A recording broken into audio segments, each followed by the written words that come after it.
Kali ini, kita akan bongkar salah satu revolusi paling berpengaruh dalam sejarah Islam. Gimana caranya dinasti Abbasiyah bisa bangkit dan berkuasa. Pernah kepikiran nggak, gimana ceritanya sebuah gerakan rahasia yang direncanain matang-matang bisa menjatuhkan sebuah kekaisaran raksasa? Nah, ini bukan fiksi. Ini kisah nyata tentang strategi, kemarahan publik, dan sebuah revolusi yang benar-benar mengubah peta dunia Islam. Dan hasilnya bukan cuma sekedar ganti penguasa. Gerakan ini berhasil mendirikan sebuah dinasti yang bertahan selama 5 abad. Betul, 500 tahun. Dari tahun 750 sampai 1258 Masehi. Mereka benar-benar membentuk ulang wajah peradaban Islam. Tapi sebelum kita bahas soal kebangkitan Abbasiyah, kita perlu mundur sedikit dan lihat dulu. Siapa sih yang mereka kalahkan? Kita harus kenalan dulu sama kekhalifahan Umayyah. Jadi pada pertengahan abad ke-8, dinasti Umayyah ini lagi di puncak masalah. Setelah berkuasa hampir seabad, banyak banget orang yang menganggap mereka itu korup, duniawi, dan gak adil. Kondisi ini bisa dibilang jadi lahan yang subur banget buat sebuah perubahan besar. Ketidakpuasan ini datang dari banyak pihak. Ada kaum Mawali, yaitu Muslim yang bukan keturunan Arab, yang merasa dianaktirikan.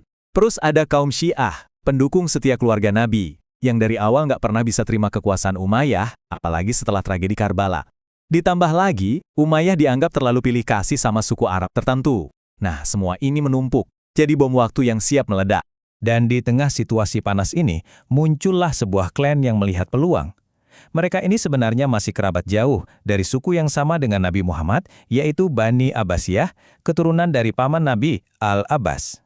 Dengan status sebagai keturunan paman Nabi, mereka merasa punya hak yang lebih sah untuk memimpin. Jadi, sekitar tahun 719 Masehi, mereka mulai bergerak. Tapi gerakannya ini super rahasia, kayak operasi intelijen. Mereka membangun kampanye propaganda di bawah tanah selama puluhan tahun. Otak di balik semua ini adalah Muhammad bin Ali. Dia ini cerdas. Dia belajar dari kesalahan pemberontakan-pemberontakan sebelumnya yang selalu gagal. Jadi, strateginya sabar dan terorganisir banget. Tujuannya, menyatukan semua kelompok yang kecewa tadi di bawah satu bendera yang keren, keluarga Nabi. Istilah ini sengaja dibuat umum, supaya bisa diterima semua pihak. Secara geografis, rencana mereka ini jenius banget.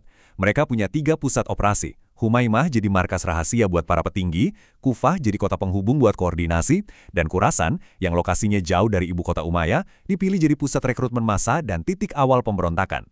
Dan setelah puluhan tahun bergerak dalam senyap, akhirnya bom waktu itu meledak.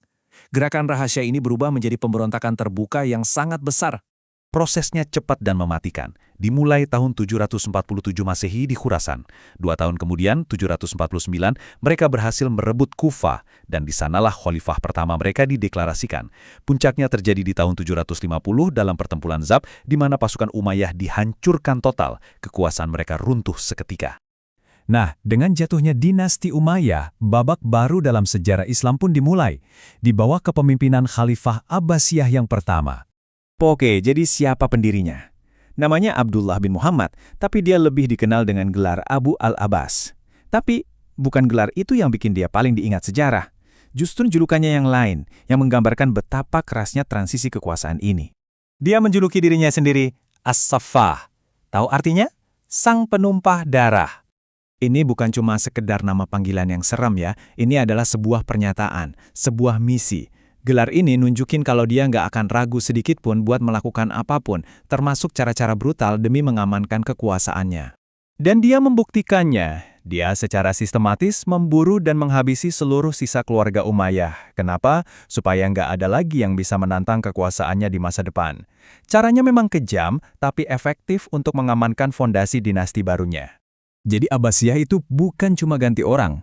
Mereka mengubah total tatanan politik dan budaya dunia Islam. Ibu kotanya pindah dari Damaskus ke Baghdad. Mereka juga jauh lebih terbuka, terutama pada pengaruh Persia, yang akhirnya menciptakan sebuah peradaban yang benar-benar baru dan lebih kosmopolitan.